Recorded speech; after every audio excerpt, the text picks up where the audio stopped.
Sud Radio, un été en France. Financement participatif solidaire. Le coup de pouce Mimosa. Pousse ta brouette, mon petit gars, t'occupe pas du voisin. Pousse ta brouette et ne t'en fais pas. Eh oui. Cela ne te Nous aussi, on ne connaissait pas cette chanson de Lina Marty, mais Jamel, notre réalisateur, a trouvé Pousse ta brouette. Évidemment, ça va faire référence à notre invité du jour, Alice Léanec, parce qu'on part direction l'Ariège, la commune de Nalzen, dans les Pyrénées-Qatar. Alice, bonjour. Bonjour. Comment allez-vous ?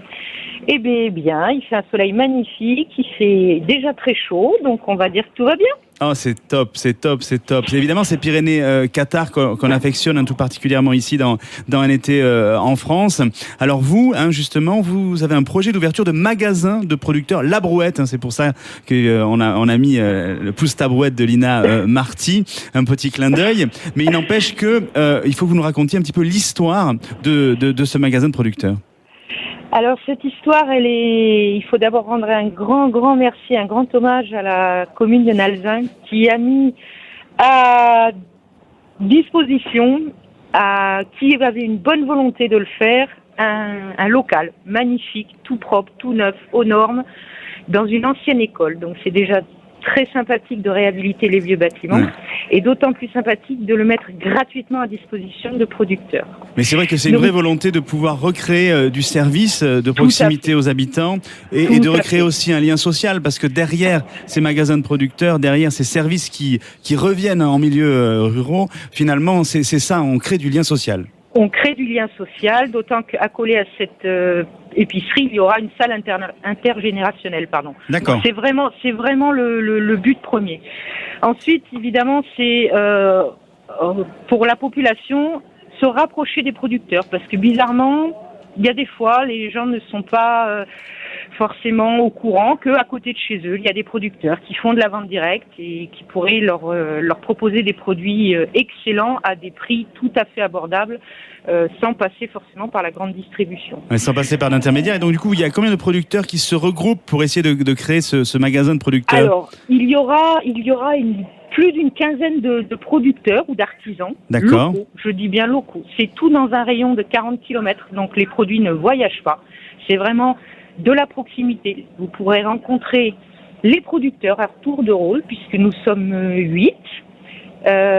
Aujourd'hui, vous êtes 8, c'est ça ? Alors, il y aura une quinzaine de producteurs qui vont déposer leurs produits. Oui. Nous sommes 8 producteurs permanents qui viendront faire les permanences à la boutique. Donc, on pourra dialoguer directement avec la personne qui fabrique le fromage, qui élève les animaux pour la viande, qui fabrique le pain, et ainsi de suite. Donc, les gens vont pouvoir avoir un dialogue de producteur à consommateur. C'est-à-dire que votre assiette va venir vous parler, vous expliquer comment on fabrique tous ces produits.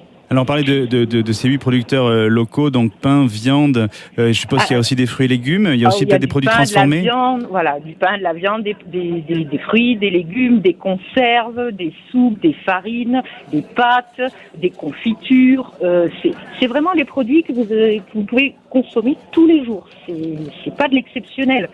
C'est une escalope, c'est une pomme, c'est une carotte, c'est un pot de confiture, mais il va falloir, la démarche, c'est vraiment la production locale et la rencontre avec les gens pour leur expliquer comment c'est fabriqué, pour leur expliquer l'amour que tous ces producteurs mettent dans la réalisation, dans l'éducation, dans la production de leurs produits. Ouais, c'est un véritable outil pédagogique. Alors l'objectif de l'ouverture de ce magasin, il est prévu pour quelle date ? Vous souhaitez l'ouvrir pour quand ? Alors, au jour d'aujourd'hui, ce matin, nous avions atteint 58% de notre objectif sur Mimosa. Oui. Alors... Donc, il reste 8 jours, donc nous espérons que tous vos auditeurs vont nous aider parce qu'on nous a mis effectivement un local gratuitement à disposition et on en remercie encore Patrick Ferrier, le maire de Nalzen, mais de tout cœur. Mais il faut évidemment qu'on achète des frigos, une caisse enregistreuse, une balance et donc ce financement va servir à tout ça. Donc pour l'ameublement du magasin, il faut un budget de combien ? Il nous faut un budget de 11 300 €. 11 300 €. Aujourd'hui, on en est à 6 600. D'accord. Voilà, donc on compte beaucoup sur vos éditeurs, en sachant qu'à chaque don, bien évidemment, il y a une contrepartie. Vous avez des bons d'achat dans notre boutique sur les produits, sur tous les produits, il n'y a pas d'exception, que ce soit la viande, les produits laitiers, les fruits, les légumes, les confitures, les conserves. C'est-à-dire qu'en fonction de la hauteur et de la nature effectivement financière du don, on peut avoir des remerciements. Le nom est pareil sur le mur de Oui. l'épicerie. Oui, nous allons faire un mur des donateurs sur notre épicerie où seront inscrits le nom de tous les généreux donateurs déjà donnants et les futurs aussi, j'espère. Des invitations à l'inauguration. Alors, vous avez prévu d'ouvrir ce magasin de producteurs quand, si vous avez le financement? Alors, normalement, si nous avons le financement, ce magasin ouvre début août avec une inauguration officielle avec nos chers élus en octobre. Mais ouverture début août si nous y arrivions pour que tout le monde puisse en profiter, non seulement les locaux, mais les estivants, puisqu'on est un département très très touristique. Et nous souhaiterions également faire connaître nos produits aux promeneurs, aux touristes. Oui, et à tout le monde. Ouais. Donc, il y a effectivement le nom sur le mur de l'épicerie, des invitations à l'inauguration et des bons d'achat sur le magasin, évidemment, à partir du moment où il sera ouvert. Donc, on vous le souhaite en août 2018. Ça, c'est pour les contreparties. Donc, en gros, si je résume, il faut trouver 6 000 € en 8 jours. Et vous comptez justement sur les auditeurs de Sud Radio qui peuvent retrouver ce projet sur la page Facebook de Sud Radio ou sur le www.mimosa.com pour pouvoir vous aider. Qu'est-ce qui vous a vous motiver justement à vous investir complètement dans ce projet? Parce que vous êtes éleveuse de bovins, c'est ça, hein? De bovins. D'accord. Moi, ce qui m'intéresse, c'est vraiment le contact direct avec le consommateur. Leur expliquer pourquoi c'est fait comme ça, pourquoi c'est conditionné comme ça, pourquoi c'est cette couleur, pourquoi c'est... Voilà. Souvent, les gens vont dans un supermarché, ils prennent une barquette, ils prennent un fruit, une légume, ils mettent dans le panier et ils se posent pas la question du pourquoi et du comment. Et après, ils sont peut-être des fausses idées aussi. Et donc, ce magasin, c'est pouvoir leur expliquer avec quelle passion, tous, autant qu'on est, on travaille pour pouvoir leur fournir quelque chose, un produit d'exception. Voilà. Et c'est cette proximité avec le consommateur, en sachant qu'on est quasiment tous déjà en vente directe sur les marchés. Ce matin, d'ailleurs, je suis sur le marché de la magnifique ville de Mirepoix, sous la cathédrale. À l'ombre de la cathédrale de Mirepoix. Oui, je vois très bien ce marché. Et je vois exactement où vous êtes. Et là, vous avez un soleil magnifique.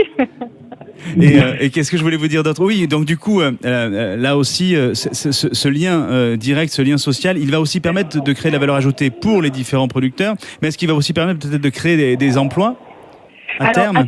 À terme, nous souhaitons bien évidemment pouvoir mettre un salarié permanent dans cette boutique, puisque bon, comme vous avez pu le comprendre, on a un deuxième métier, on n'est pas commerçant à la base, on est tous producteurs, éleveurs et ainsi de suite. Ouais. Donc effectivement, pour l'instant, c'est nous qui allons... On restera toujours dans l'optique de faire des permanences, hein. Ça ne changera pas, il y aura toujours des producteurs qui viendront discuter avec les visiteurs. D'ailleurs, vous pouvez venir visiter la boutique Saint-Forçat, acheter, ça n'est pas obligatoire non plus. Mais effectivement, à terme, il serait souhaitable de pouvoir avoir un permanent. Merci beaucoup Alice Léanec d'avoir été avec nous sur Sud Radio. On vous souhaite le meilleur pour la réussite de votre projet. Si vous voulez et si vous avez envie d'aider Alice, nous comptons sur vous, www.mimosa.com et la page Facebook de Sud Radio. Il est grand temps de jouer.